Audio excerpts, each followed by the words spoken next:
That's what that means. It's collective liberation. So Karma Yoga is that path of action of how to unite ourselves with that divine. The third path of yoga is Bhakti Yoga. Bhakti Yoga is the path of love and devotion. Because we may sit and contemplate, we may meditate, we may be focusing our consciousness on the divine, but if there's no love involved, it becomes dry, it becomes stale, it becomes something that it's not sustainable because you're not emotionally invested in it.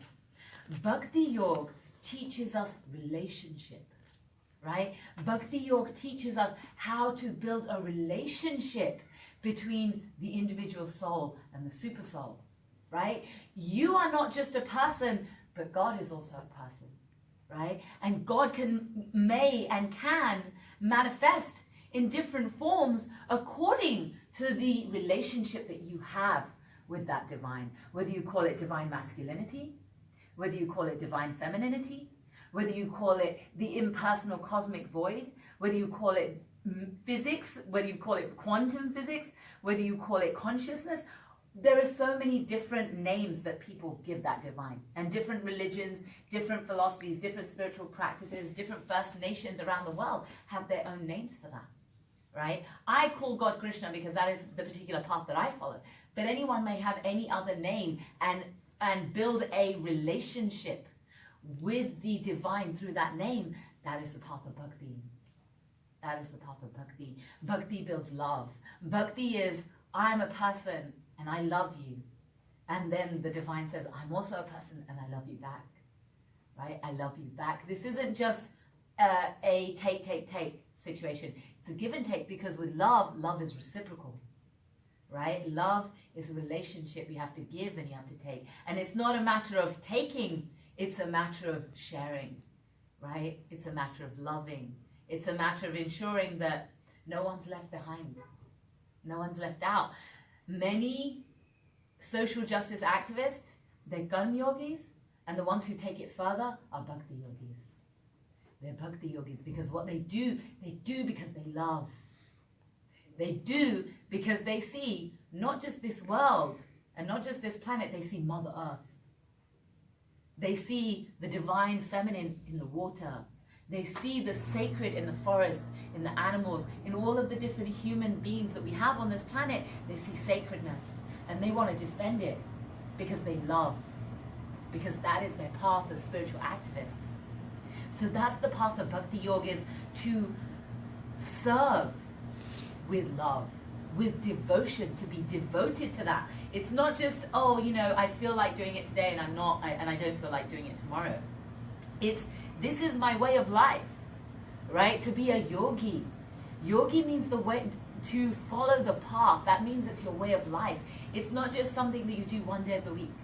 It's not just something that you do for an hour or a couple of hours at some point in your week or at some point in your month or one day out of the year because it's a holiday. It's every day. Remember, what was Karma Yoga? Your thoughts, your words, and your deeds. That means from the time you go to sleep, to the time you wake up, to the time you work, to the time you're taking care of your family. It's all of those different things.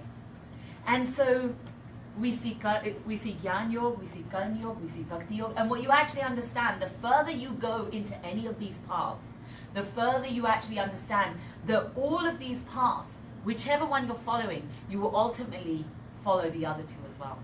Because if you're contemplating, if you are meditating, if you are connecting yourself with the divine, you start to see the divine all around you. That means you cannot help but serve that divine, right? And when you see that divine, you cannot help but love, right? Simultaneously, when you're out there serving and you're doing the work, you cannot help but start to reflect on the work that you're doing.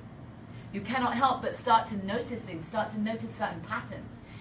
You can't help but start to reflect on your own behavior and start to realize how you might be doing things wrong or right, or how other people might be helping and coming together. And then when that happens, you start to see the love, right? You start to act more from love because you start to see the love around you, right? So when we actually go down any of these paths, what we find is they are actually all connected, and they are actually all symbiotic. And there is a relationality between the three of them. And then we come to the fourth yoga. What is the fourth yoga? The fourth yoga is Ashtanga yoga. Sage Patanjali formally wrote Ashtanga yoga down when he wrote the Yoga Sutras. And that was, a few centuries ago, 1,000 years ago maybe. But this yoga has existed throughout history, right? For thousands upon thousands of years, our sages were teaching and practicing the postures, the breathing, the meditation techniques, all of those things. Why? Because it was about keeping the body healthy enough in order to follow a spiritual path. And not only keeping the body healthy enough, but if the body is out of alignment, if we're not well, if we are polluted by our environment, if we're polluted by the negative things happening around us, what do you do if you live in a war zone? Right? You yourself may not be having negative thoughts, but if someone is dropping bombs on you, how do you resist that? How do you mentally protect yourself against that? How do you mentally shield yourself against domestic abuse? Right? How do you protect yourself against racism or white supremacy or homophobia or transphobia or any of these isms that we see around us? How do we protect ourselves from that? Ashtanga yoga was about keeping your body healthy, keeping your mind healthy, building resistance within yourself so that you were able to go down a spiritual path to unite yourself with the divine. It's one of the reasons why Ashtanga yoga is so popular in the West. It's because it is about building health, right? Now, of course, the difference is that Ashtanga yoga is about realigning imbalances. So if you have an imbalance, let's say your ego is controlling you. You are utterly controlled by your ego, by your vanity, by your greed, by your lust, and all you can think about is how much money you make, how much sex you have, what you look like, how others perceive you, and so you are utterly, totally focused on your ego, and your ego drives you. That means you are living a very narcissistic lifestyle. That is basically, essentially, Western culture. So we're living a very narcissistic lifestyle. That means all of us are out of balance. All of us are out of balance. So Ashtanga yoga is incredibly important to rebalance ourselves. However, what did Western culture do? Western culture took the path of yoga that was to rebalance us, and they used it to feed into their narcissism. Oh, look at my yoga pants, don't I look hot? Oh, I'm gonna, go to India and do a 300-hour course in yoga, in teacher training, and then I'm gonna come back and open up a business and sell this philosophy that doesn't belong to me, that I have no right to, that I don't have consent to actually sell, because I haven't done the spiritual work that actually turns anyone into a teacher. You are not allowed to teach until a spiritual master gives you permission to teach. But Western yoga has taken the one thing designed to negate our narcissism, the one thing designed to actually help realign ourselves away from that negative behavioral patterns, and actually turn it into something that makes those things even worse. That's why Western yoga is so harmful. People don't understand. When I tell them what you're doing is cultural appropriation, and that's extremely harmful. And they say, oh, but what about the health benefits? I want the health benefits. But you see, what they're saying is, I'm entitled to the wisdom that does not belong to me. Even though it doesn't belong to me, I'm entitled to it. Even though I have no permission to actually take it, I'm entitled. In other words, I'm entitled to steal what doesn't belong to me and use it for my benefit, and then tell other people that they're entitled to, and then make money off of it, and then call ourselves teachers and call ourselves, gurus. That is stealing. The polite word for it is cultural appropriation. The honest and true word for it is stealing. It is stealing. So those are the four yogas. And what we see is the corruption of Ashtanga yoga in particular in the West. And then also within those, groups of them spouting little bits and pieces of wisdom that they've pulled and ripped and torn away from Gyan Yoga or Karma Yoga or Bhakti Yoga, whatever. And they'll completely corrupt it and tear it apart and bastardize it and take it in context and then teach it as truth. So that's not okay. We have to decolonize ourselves from that. We have to stop doing that. We have to stop feeding into that. We have to stop giving money to that. Yeah, don't go to these yoga studios. If you go to a yoga studio and you pay them money, ask them, who is your guru? Who gave you permission to teach this? And then if they say, oh, this is my guru, this is the person who gave me permission, ask them, who is that person's guru? Who is that person's guru? And if they can say, oh, this is that person's guru, ask them, who is that person's guru? So not just your guru, who's your guru's guru, who's your guru's guru's guru, and what lineage are they descended from? Because if you do that, what you understand is this is ancient wisdom that has been passed down in a disciplic lineage. That's how it's supposed to be done. That's how it's supposed to be done. And if they can't answer those questions, it is not a valid path. And it is stolen wisdom. It is stolen. Nothing good can come from stealing. Nothing. Even if on the outset it seems as if it's good. It seems as if it's benefiting you. Ultimately, you will be led down a path that will hurt you. It will hurt you. Because narcissism will always hurt. Ultimately, it will always hurt. So, I've explained what the 4 paths of yoga are. And now I'm going to go into the question of anger.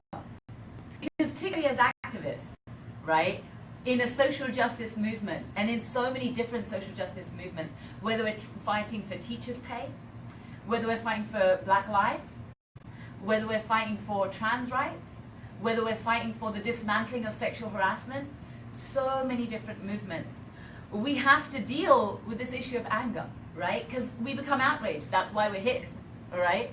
We become outraged. That's a good thing. That's a good thing.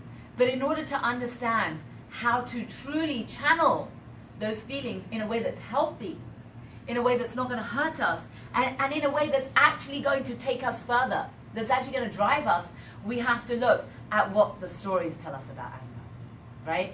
And what we find is often we get tone policed, right? We get tone policed, especially if you're a woman, especially if you're a person of color, especially if you're a marginalized person.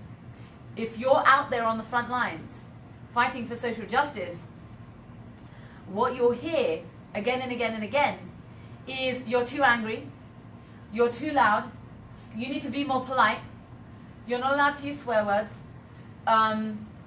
your signs are too angry. That's what we'll hear again and again and again, particularly if it's a cis male talking to a woman or a white person talking to a person of color. We hear this all the time, right? Because it's this idea that if they can't argue with what you're saying, they'll argue with how you say it. And they'll use your anger against you.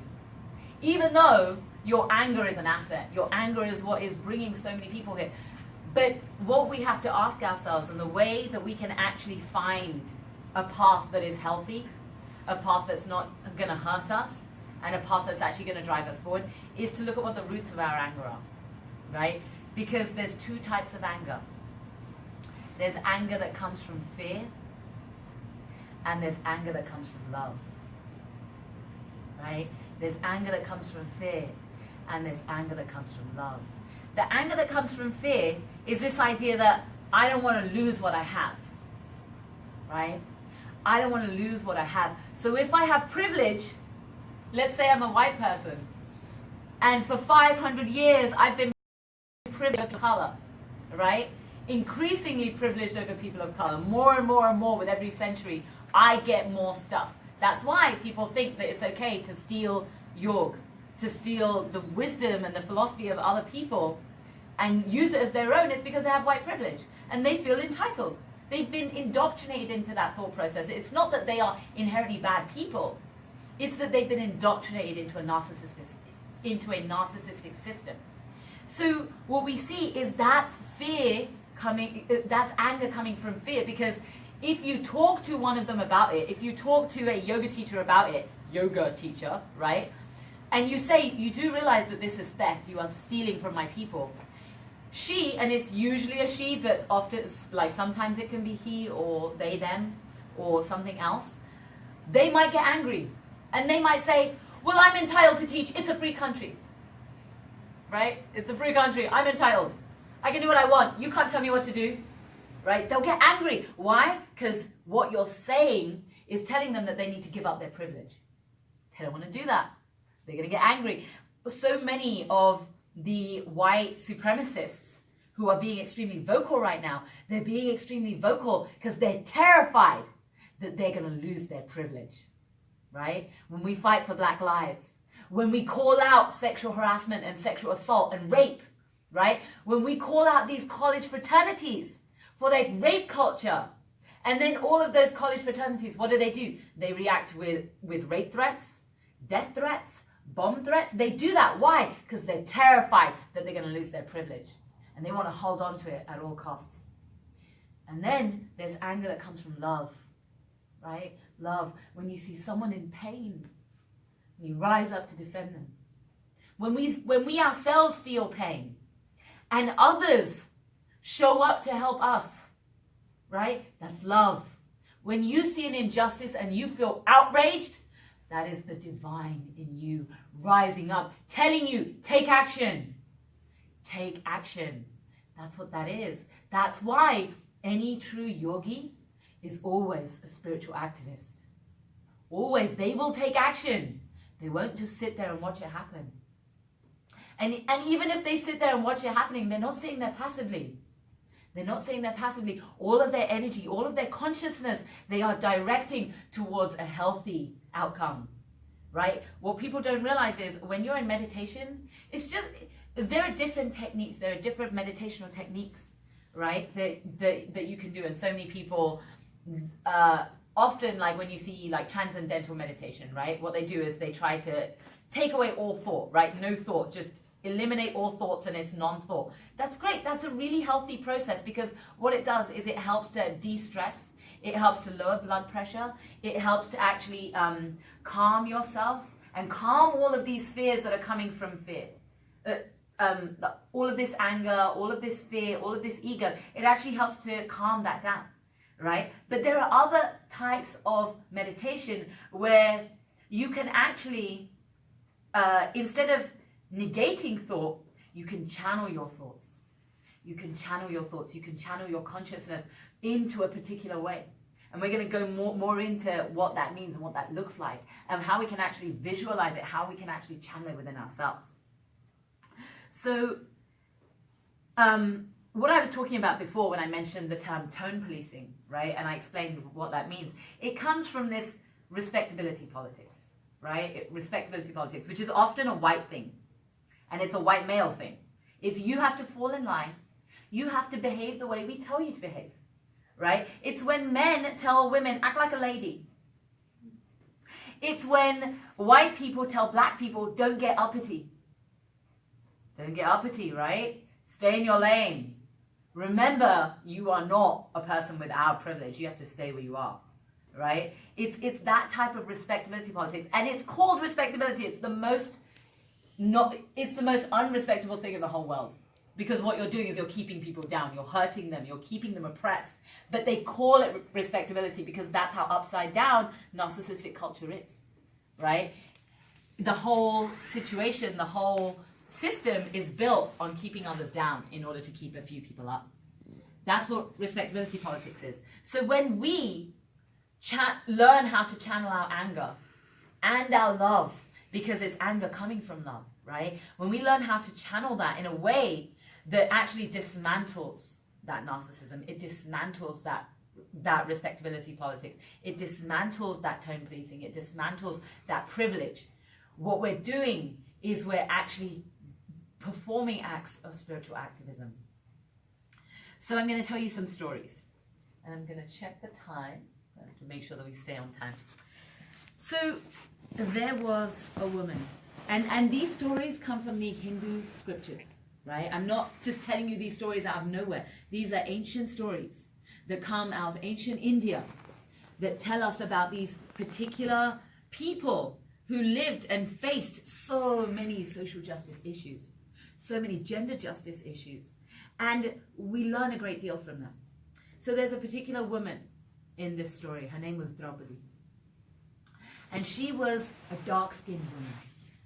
She was born of fire. She wasn't just any woman, right? Although all of us can channel Draupadi, right? She wasn't just any woman. She was literally born from the sacred fire. Her father performed a sacred fire ceremony, and she was born out of that fire, right? In other words, she was a very fiery woman.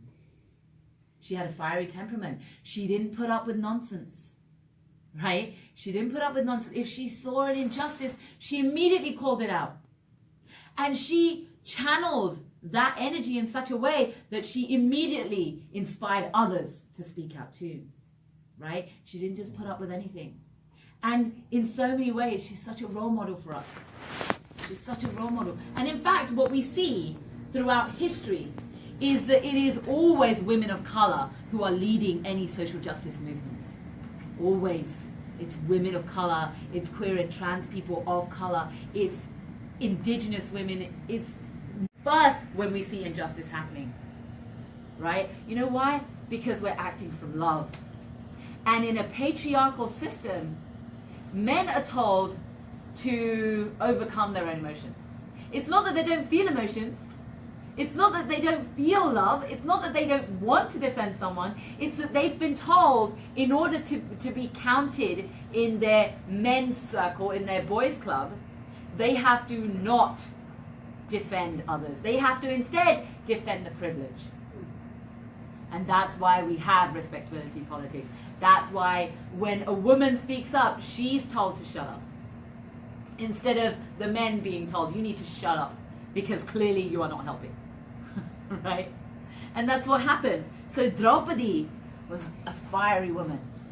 And it wasn't that she was just walking around constantly angry. That wasn't it. It was that when she saw injustice and when she experienced injustice, she refused to be silent. So, but Draupadi was a bhakti yogi. And she followed the path of Krishna. She followed the path of Krishna. Krishna was the path that she followed. That meant that she worshipped the divine masculine. She was drawn to that energy. You know why she was drawn to that energy? Because as a woman, she suffered so much oppression that she needed that divine masculine to manifest in order for her to feel whole, in order for her to feel defended and loved, right? We tend to gravitate towards the energy that we are most lacking in, right? Towards the energy that we see the least. We want that energy. And that's why around the world people will have different forms of God that they worship, because that will be the energy that for them in that particular time they are needing the most. That's why it's a relationship. It's a personal relationship. So Draupadi was a bhakti yogi. And she experienced such horrendous violence upon her body that she had to call out for help. And when she called out for help, all of the men around her didn't help her. They didn't help her. And even though she's saying, help me, I am being oppressed, none of them got up to help her. Because respectability politics, because privilege, because we have to protect this system of violence that keeps women down. And it's not like there were not men of conscience in that present there. There were men of conscience who knew what was happening was wrong, who knew what was happening was not only wrong just for this one woman, but it meant that if she's being treated this way, women all over the world are not safe. They knew that, and still they didn't act. And she had to call out to Krishna, and Krishna showed up. And Krishna defended her. And Krishna, in effect, showed up all of the men there. Because all of those men who called themselves brave warriors, who called themselves kings, who called themselves, oh, such great defenders of justice, they all got showed up for the cowards that they really were. Right? We shouldn't be afraid to call out cowardice. We shouldn't be afraid to do it. Because people need to know people need to have a mirror held up. And we shouldn't need to be afraid to look at ourselves and witness our own cowardice. Because what happened was those men of conscience who were in that assembly, who were present there, not only did they see their own weaknesses, did they see how they were themselves complicit, but it meant that they were themselves inspired to actually take action.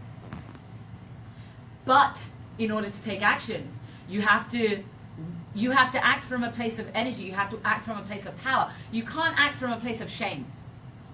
Because if you're acting from a place of shame, that's low energy. It's low energy. It's not going to help you. That's why white guilt doesn't help us, right? When we're trying to dismantle racism and we're dealing with white fragility, and then like we go through these stages, right, where white people, they'll react with anger, and they'll argue and they'll debate and they'll try to silence you. Then they'll get angry. Then they will get really, really upset, and they'll start crying. They'll start crying because all of their guilt starts to manifest, right? All of their shame starts to manifest because they know inherently that they are complicit in that system. That's why whenever you're in a conversation with a white person who hasn't dealt with their fragility, they'll probably start crying. And then in order to deal with all of that emotion, we have to deal with, we like people of color and women have to do all of this emotional labor in order to help the white guilt. But we shouldn't have to. That should be something that white people deal with. But it's because they're acting from a place of shame. And it is not helpful. What we want is for people with privilege to take their feelings and transform it into love. Right? Transform it into this pain that I'm witnessing. I understand that I have been complicit in. Therefore, whatever my actions are from this day forward shall be actions that actively dismantle my own privilege and the privilege of the people around me, so that I'm in solidarity and I'm in relationship with the people who have suffered, right? That's acting from love. That's courage, because it's not easy to speak out against your own people. They'll fight you. They say all kinds of things, right? They will fight you. They don't want you to argue with your privilege. So what Draupadi was showing and what her experience showed was those who saw and understood that they are complicit. Some of them realized, I have to take action. And some of them said, we know that we should take action, and we're still not going to. We're still not going to. We're still going to be complicit. So we see these different levels of understanding and these different levels of consciousness. So Draupadi's husband, Yudhishthir was her husband, and he was in that assembly. And not only was he in that assembly, he was literally the main reason why she was hurt. It wasn't that he himself lifted a hand against her. It was that he allowed all of the men around her, all of the men around them, to hurt her. He didn't do anything. He didn't say anything. He put her in that space, and then he left her to be unsafe. And she says to him, first of all, she calls all of them cowards, including her husband, right? She's like, you are all cowards. Then Krishna shows up and defends her. After this, after that whole thing is over, Draupadi and Yudhishthir and their family go into exile. They go into exile because the circumstances at that time sent them into exile. And Draupadi says, how can you want to go into exile and sit here and meditate when this has happened to me? When you know that you're wrong, you admit that you are wrong, you know that you did something wrong, you know that you need to do something about it, but you're sitting here meditating when you should be defending me. How can you be doing this? How can you be such a coward? And you see, Yudhishthir, her husband, he was actually called Dharmraj. Dharmraj means the king of righteousness. He was such a virtuous person. He was such a good person. He was known as the king of righteousness. He was such a good king. He was a king. That means that Draupadi was a queen. That's why when this happened to Draupadi, it meant that no woman is safe. If this can happen to the queen, it can happen to anyone, right? And so he's the king. And he and his wife and their family have been sent into exile. And she's saying to him, what kind of king are you? What kind of warrior are you? When you understood that you've done something wrong and you're not doing anything to rectify and you're quietly accepting exile, how can you do that? This is where Yudhishthira exhibits why he's known as Dharmraj, why he's known as the king of virtue. He says to her, my beloved wife, I have wronged you. And in wronging you, I have wronged all of our people. I cannot act to defend you until I make amends with myself. I have to find a way to deal with my own shame, to deal with my own sense of disgust with myself. I have to make amends for that.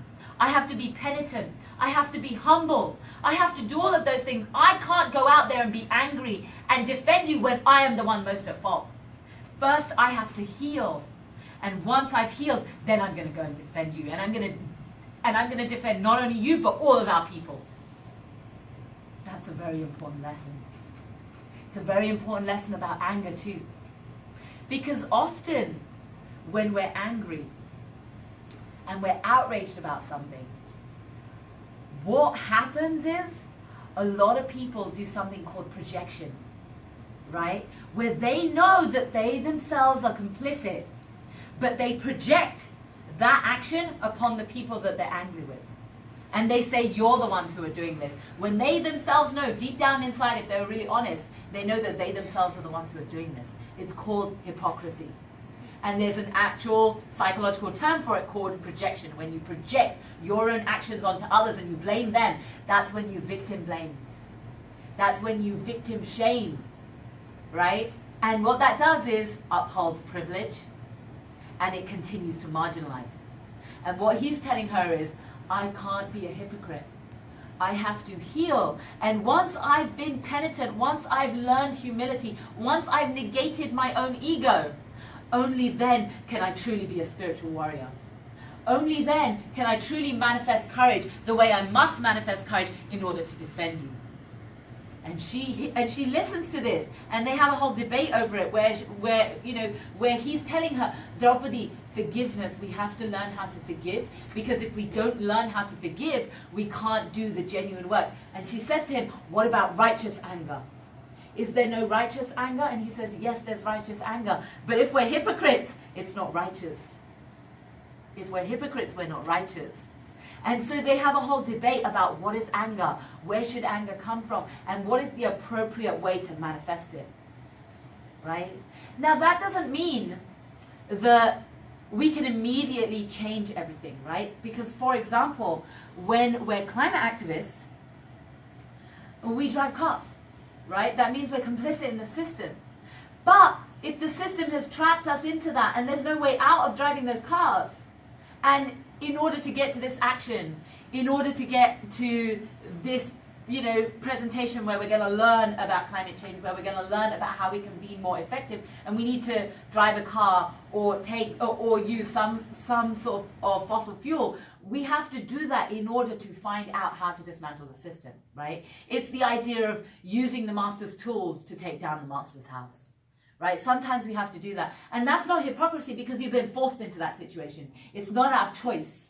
When you don't have a choice, when there is no public transit, right? When there is no other food, like, for example, we know that eating a plant-based diet is much healthier for the planet, right? But if you live in a food desert, right? If you live in a system where you have no access to healthy fruits and vegetables, where you have no access to any food where the food has not been produced without pain, right? If we're talking about farm workers' rights, if we're talking about undocumented workers, right? And we're talking about all of the pain that is going there. That doesn't, let's say, because of climate change, we want to eat a plant-based diet.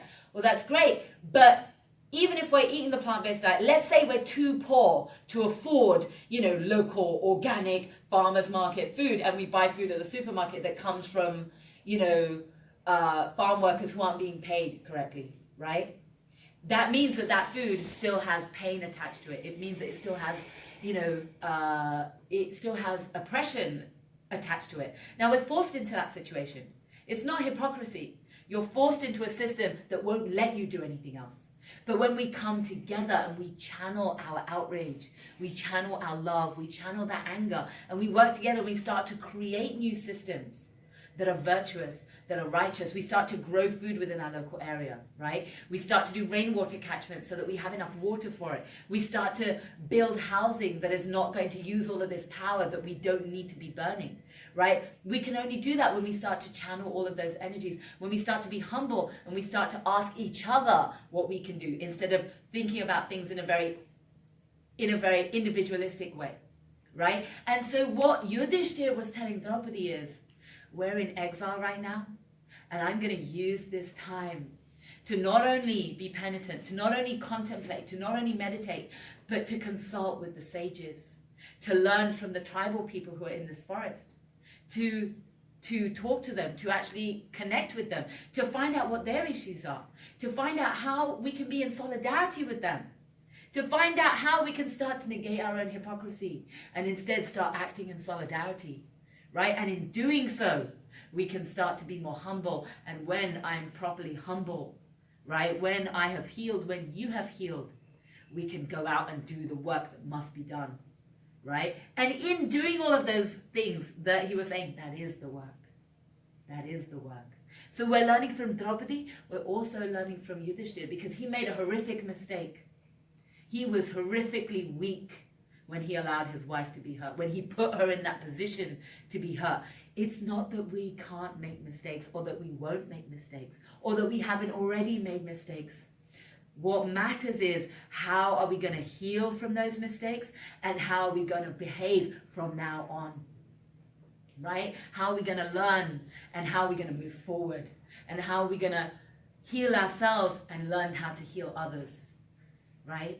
Because we can't do it if we're bleeding inside, right? We're bleeding from so many wounds, we don't even know how to count how many. Often, until we start doing healing work, we often don't even know how many wounds we're bleeding from because we're so numbed by capitalism, right? We're so numbed by patriarchy. We're so numbed, like there are so many women who, if you tell them about a way that you were sexually harassed, and they'll say, oh, that's nothing, let it go. That's nothing, let it go. Because it's not as bad as something that they experienced, right? Except that any level of sexual harassment is not okay. All of it has to be dismantled. It's not okay to just let go of things that seem little.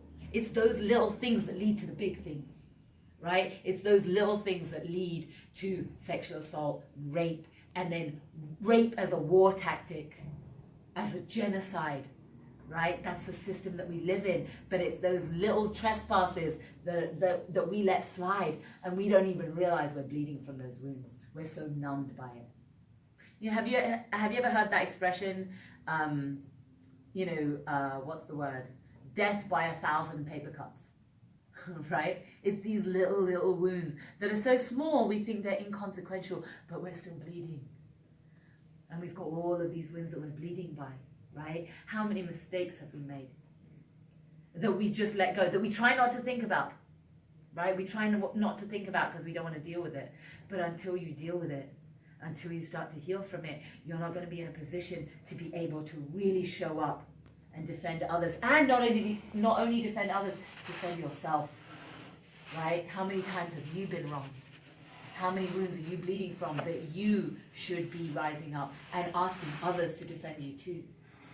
Bhakti Yoga is about building a relationship between you and the divine, right? A personal relationship where you're like this. What it also means is when you're a Bhakti Yogi, you see that person, you see that divine person in all of the people around you. And when people show up to help you, you see God in them. You see God in them. You see that as love coming from God. Not just from that person, but that person is an expression, is a form of that divine that you worship, right? Of that relationship that you have. When you do that, it's much easier to take help from people. When you see things that way, it's much easier to take help from people. The system of capitalism wants us to be isolated. The system of capitalism wants us to feel like we can't take help. Draupadi was saying to her husband, help me. She was demanding help. She wasn't saying, you shouldn't be helping me. No, I'll take care of it myself. I'll heal myself. She was saying, no, I need help. And he was saying, I also need help. I also need to heal. This is what I need to do. And she supported him through that. She supported him also. And they supported each other, and their family supported each other. Right? So when we build these relationships, when we start to build these relationships, we start to build community. And when we build community, that's when we build a movement. Right?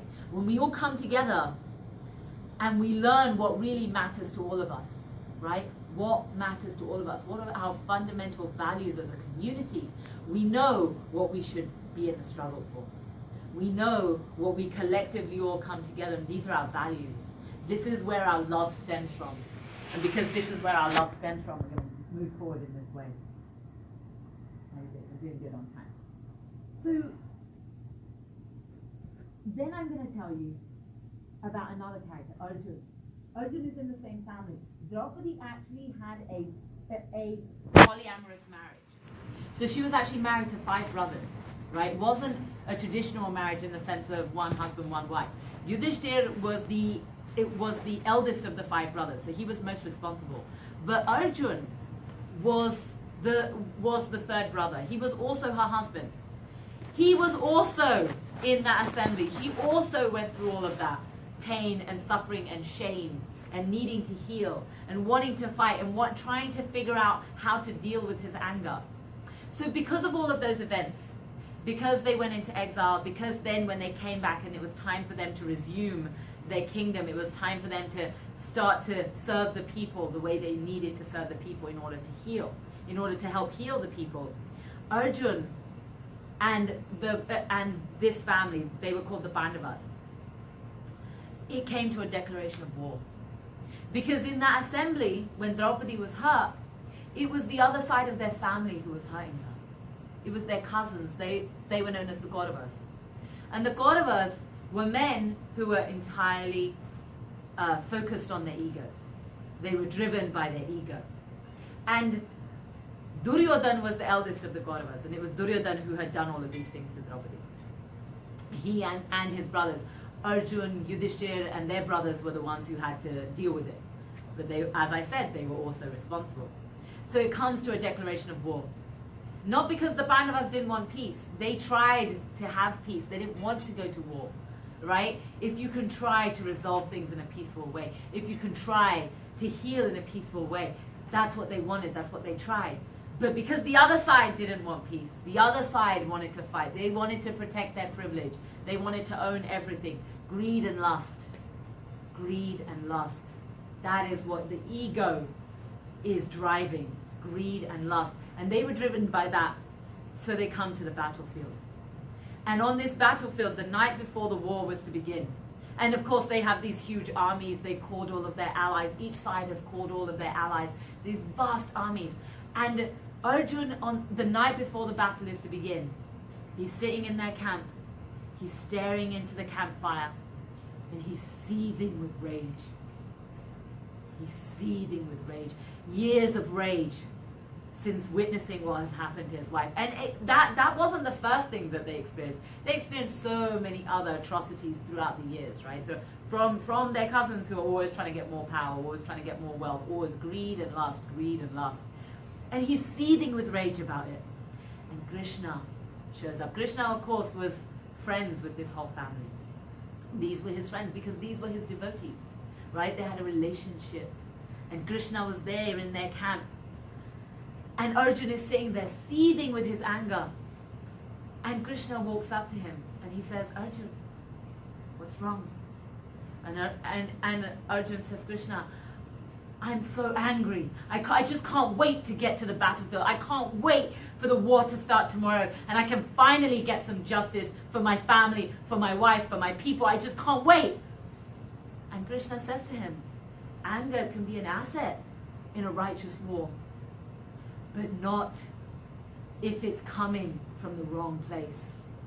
And not if it's controlling you. Not if it's controlling you. If your anger is controlling you and you are not in control of your anger, it can harm. Arjun, are you in control of your anger? And Arjun says, I can't say that I am. I'm seething with it. Every fiber of my being just wants to kill. And Krishna says, then you are not in control of your anger. And you need to worship the divine feminine. The energy that you need right now is the energy of the divine feminine. You need her blessings on this battlefield. If you don't have her blessings, you will not be able to control your anger, and you will harm others. You will harm others who don't deserve it. You will create havoc on the battlefield instead of victory, right? If you're in a fight, and I'm not talking about a physical fight, I'm talking about any struggle, right? If you're in any type of struggle, if you are not in control of your visceral emotions, you can damage that movement, right? You can damage that movement. You can actually create harm, which will hurt people, which will hurt the movement. That's not going to get you justice. That's not going to get anyone justice. What Krishna was saying was, Arjun, you need the divine feminine. You need the divine feminine right now. And Arjun says, tell me what to do. Tell me how to do it. So he says, go and meditate upon her. And he says, he gives him the name of Durga. Durga is one of the names of the divine feminine. And Krishna tells him, remember, this is Krishna as the divine masculine. And what Krishna is doing is he's teaching his devotee that you need the divine feminine energy. You know why? Because God, or the divine, or whatever name you call God by, will always lead you down the path that is going to heal you. The divine is always going to lead you down the path that will heal you.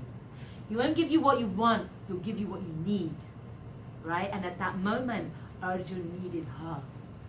Arjun needed his divine mother.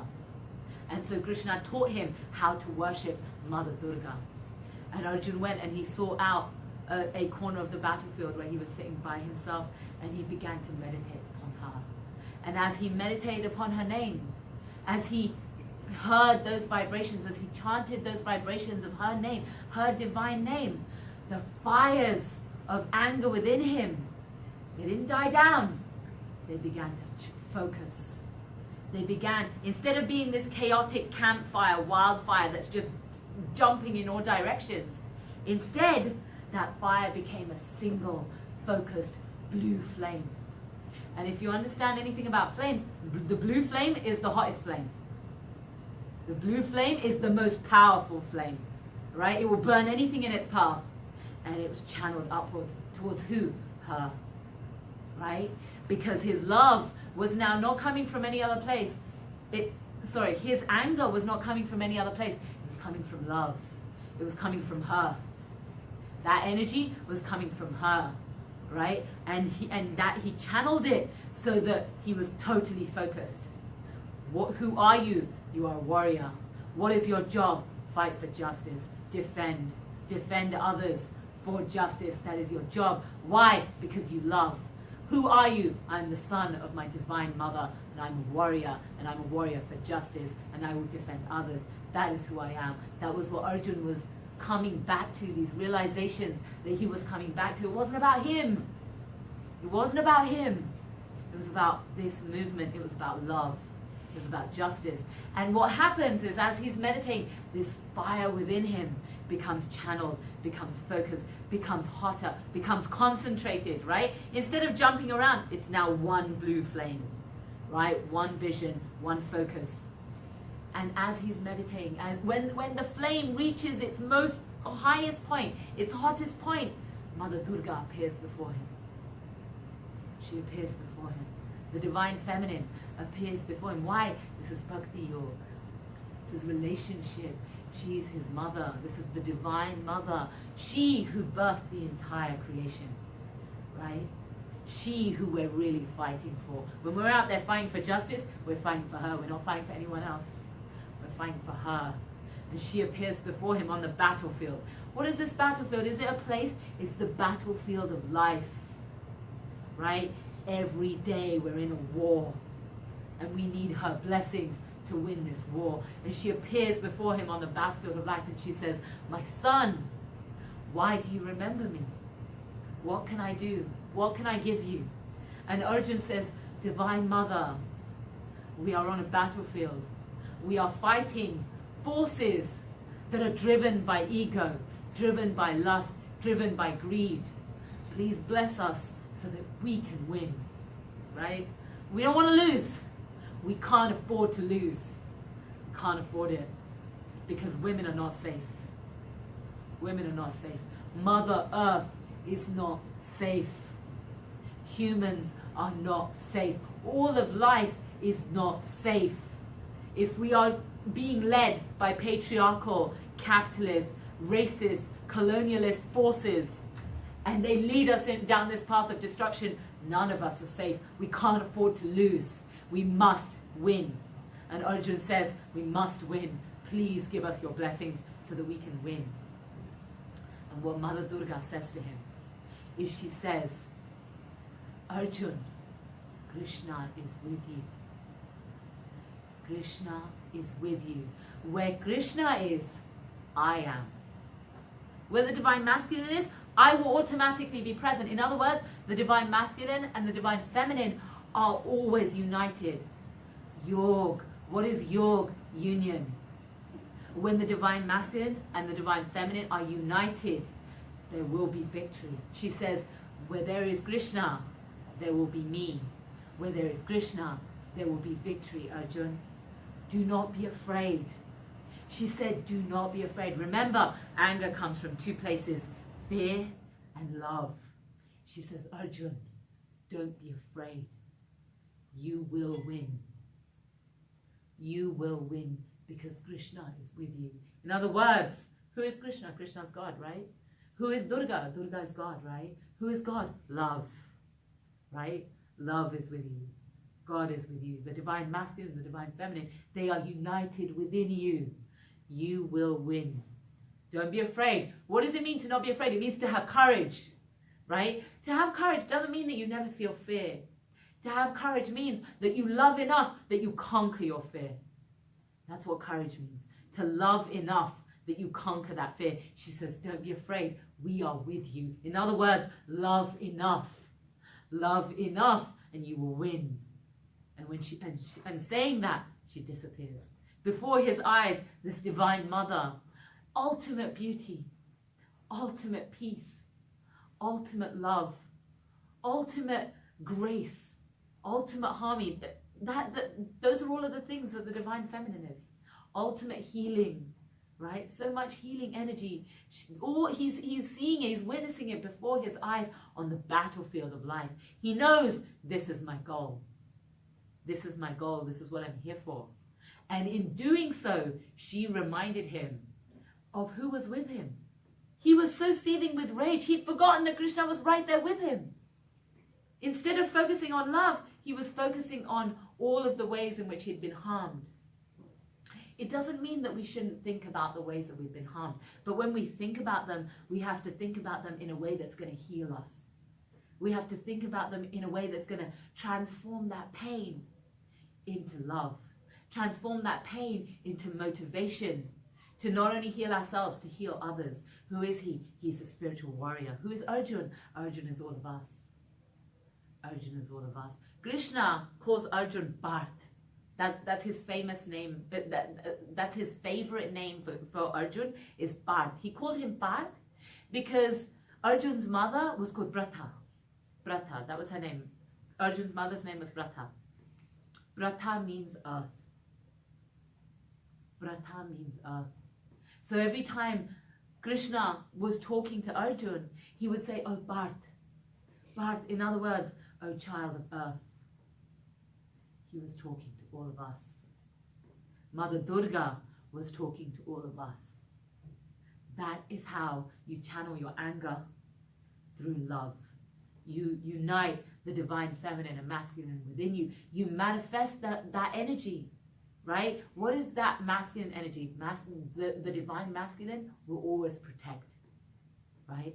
The divine masculine will always protect. When we see an outrage and we rise up to dismantle that injustice, to defend others, that's the divine masculine within us.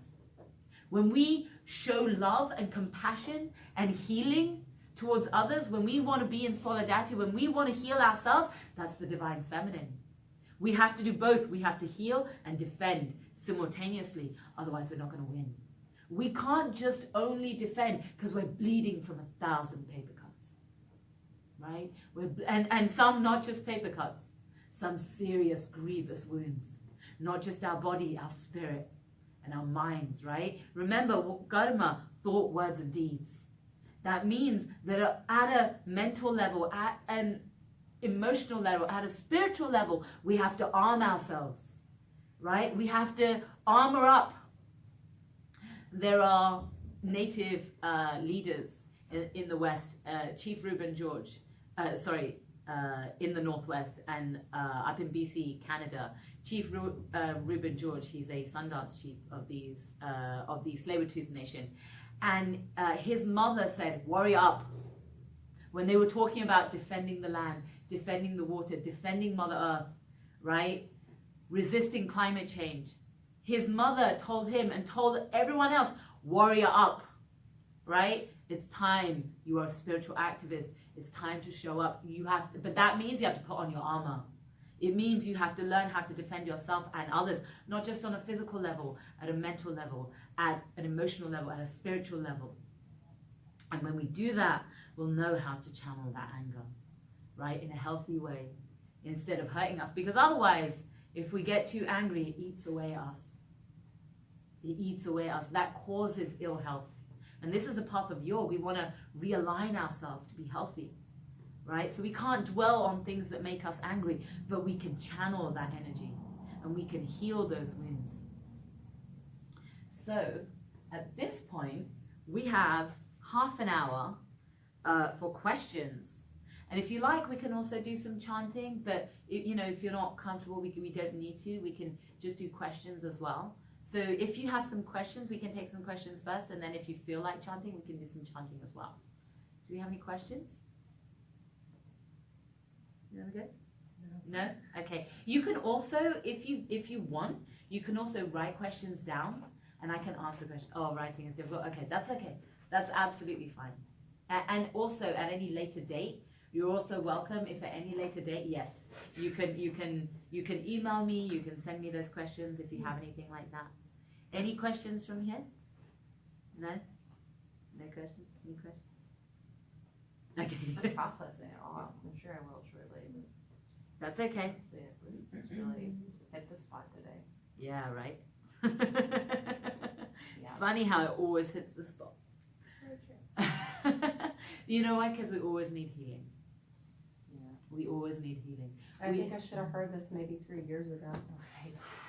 Because everything that you've talked about, anger, and eating away at us, right? Yeah. Yeah. And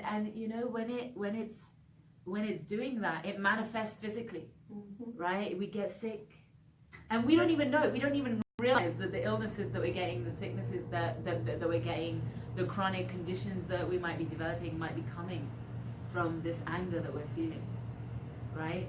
And not realizing that, okay, how do we channel this? Because you see, this is the problem, right? We've all been indoctrinated into this system of capitalism, of colonialism, of racism, of patriarchy, and it's left us being isolated and lonely. So it's hard to ask for help. It's hard to even admit when we're in pain, right? It's hard to even admit when we're in pain. Bhakti, yoga, teaches us to always be honest about our feelings. And when we are practicing Bhakti Yoga, tears are a powerful part of our practice. You should never be ashamed of your tears. I've done plenty of that. Yeah. And that's good. That's healthy. That's healthy, even just at a physical level of crying, tears contain stress hormones.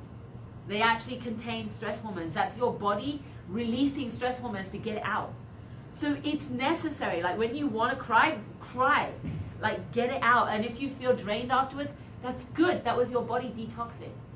If you need to go sleep, that's good. Drink lots of water, hydrate, take a rest, sleep, rest your eyes, right? Rest your body, rest your mind, rest your soul, right? So many people, they don't prioritize their own healing because they think we have to do the work, we have to compete.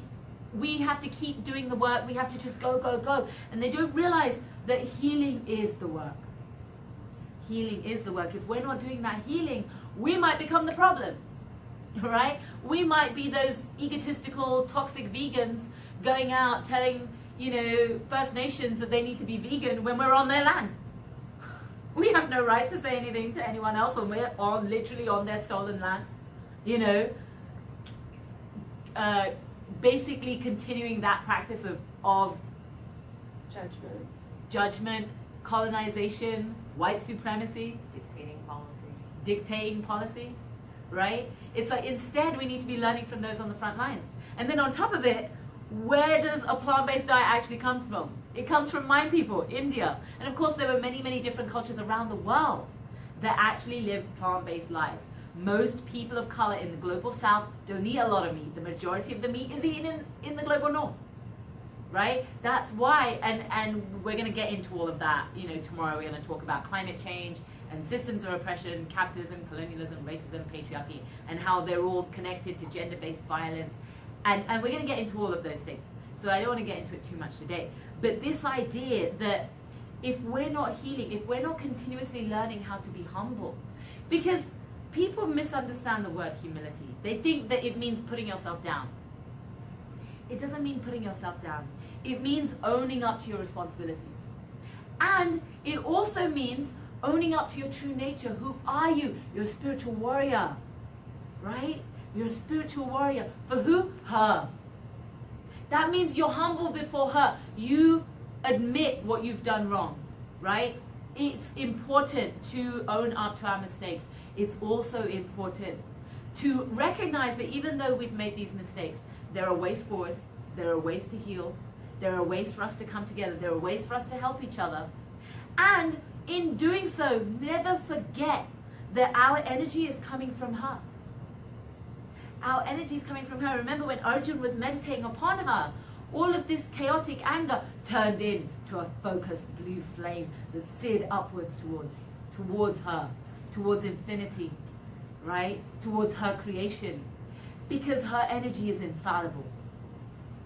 Her energy is infallible. We cannot lose. We cannot lose. We will win. But you have to have courage. And you have to have faith, right? You have to have faith. You have to believe. Arjun was sitting there and she told him that. And he believed it. He believed it. If he just said, I'm not really sure if that's true. Except that every day we see signs that are telling us to believe. Every day we see signs that are comforting us, that are showing us that we're loved, that are telling us that we are not alone. And yet, the truth is, do we recognize those signs? Are we open to seeing them? Are we open to hearing them? Are we open to recognizing them? Right? Because there are so many people who are so deeply wounded that they can't recognize when other people are trying to help them. They're so deeply wounded that they can't and don't want to take help. Right? What? They don't want to take help. They're ashamed to take help, right? Because they've been told that you have to do everything yourself. That's a capitalist model.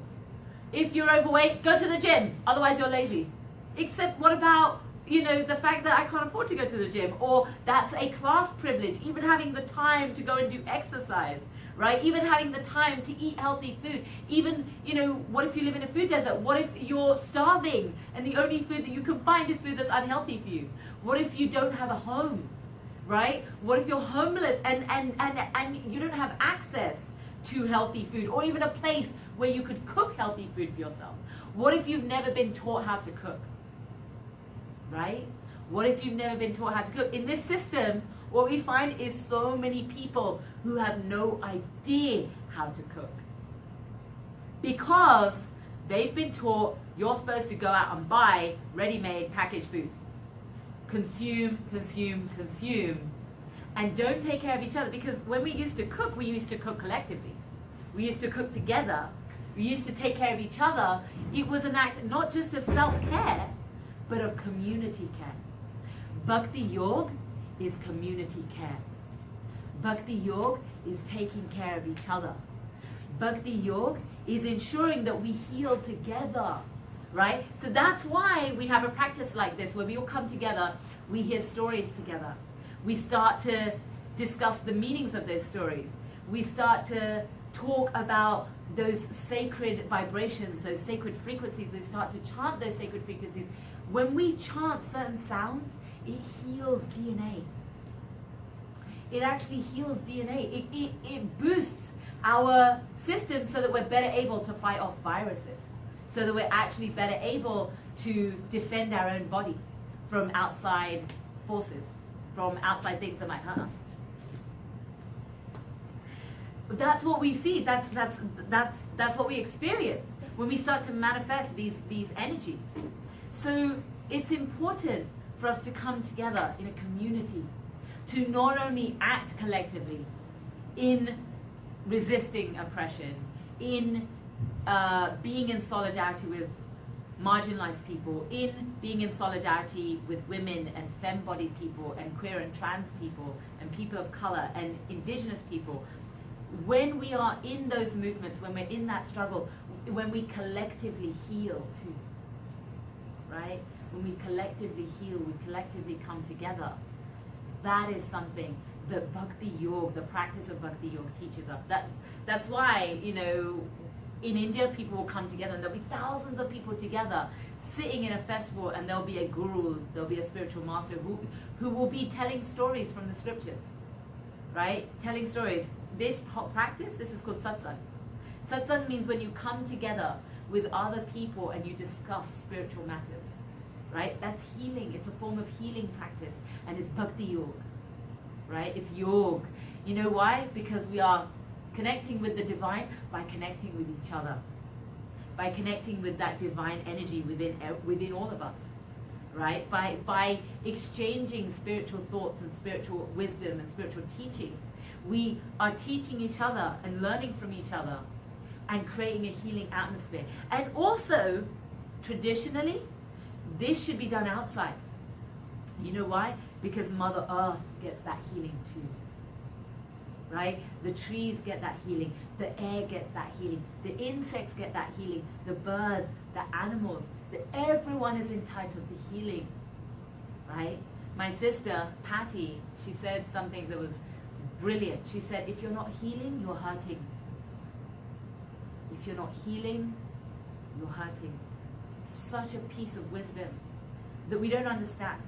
Because even if we lived in a world that was perfect, right? So, okay, let's say we lived in a world that was perfect. Everyone was free to live their lives in a way that made them happy, that fulfilled them, where they felt loved, where they felt like they were happy, and they don't need to heal, right? That's awesome. We don't live in that world. We live in a world where we are being continuously harmed, where we are being continuously assaulted. Even people with privilege are being harmed by that because they don't realize how isolated they really are from everyone else. They don't realize how far removed they are from the divine masculine, from the divine feminine, from that healing wisdom that's going to help them, right? That's why we get so much white guilt and white shame, right? And then we get, you know, a bunch of men who, when they see those #MeToo posts, they start, you know, making it about themselves and saying, oh, I'm feeling so bad for everyone else, as if they're the story. That means they're the problem, right? And that's always been the problem. But if you're not healing, you're hurting. It's very important to understand that. Do we have any other questions that I can answer before? I'm sorry? Do you have a question? A lot of times when you're feeling angry in the moment, you're not thinking very clearly. It might be hard to recognize where that anger is coming from. Mm-hmm. How can you be more aware, I guess, of where that's coming from? Like in that moment, like maybe you might realize afterwards that it was coming from the wrong place, but you've already done things because of it that might be mistaken. Mm-hmm. Ways to do it. So the question is, for the benefit of everyone, the question is, if you are in a place where you're really angry, how can you recognize it? How can you learn to be aware of it? And what can you actually do in order to stop yourself from causing harm, at all of those different levels? So Bhakti Yoga teaches a practice of chanting the divine name, right? To chant it in this particular setting, but everywhere, whether you're driving in your car, whether you're walking down the street, whether you're cooking, whether you're working, whatever you're doing. If you can talk, you can also chant. You can also practice and manifest those sacred frequencies, right? That divine name. When you manifest that divine name, you are manifesting divine masculine and divine feminine energy. When you're manifesting those energies, you are manifesting awareness.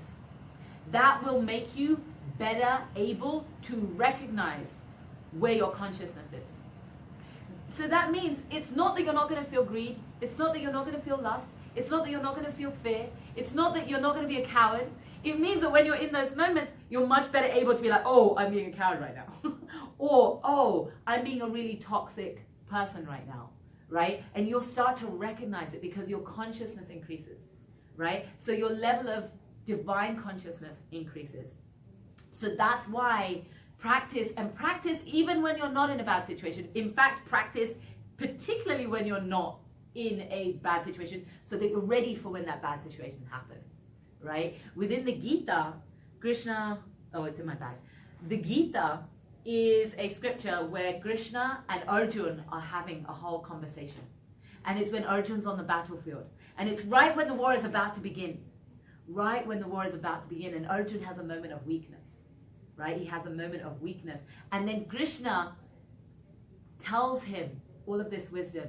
That scripture is called the Bhagavad Gita. It means the Song of God, right? In the Song of God, in that scripture, Krishna says to Arjun, you should practice, you should, he's basically saying you should meditate upon my name. You should practice in this way, practice all of the time, so that at the moment of death, you will remember me, right? Because the most dangerous moment in our lives is going to be the moment of death. Not because death is dangerous, but because where is our consciousness at the moment of death, right? According to where our consciousness is, will be where our soul goes into the next life. That's what Krishna says. According to where your consciousness is, that is where you will go in your next life. So practice your whole life so that you can remember me at that moment. So practice your whole life so that when you're in a moment where you're feeling angry, when you're in a moment when you're feeling, when you're in a toxic situation, or you yourself are being toxic, you can start to become more aware. Also, when you're in those moments, even to chant the name right then and there will help you stop, will help you examine what's happening, will help you ask yourself, what is going on? Well, what am I doing? What am I complicit in right now? And in what way can I act to change things? So that's something that you can do.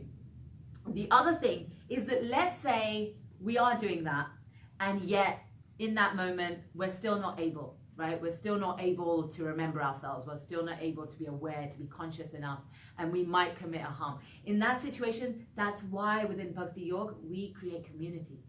Right? We build community, we build relationships, because then those who are aware can step in and stop you. Right? Can step in and stop you, because remember, we're not just defending ourselves, we're defending everyone else. Right? Bhakti yogis, right? We are all spiritual activists. And if we're spiritual activists, that means that when one of us is not conscious, is not aware of what they're doing wrong, we can check each other. Right? We can check each other, and we can remind each other, right?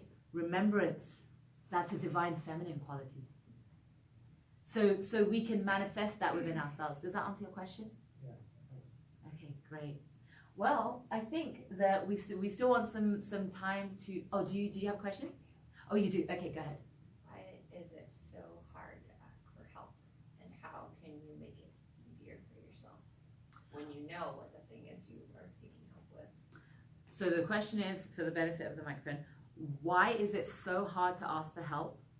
And what can you do for yourself to make it easier to ask for help, especially when you know what it is that you need, right?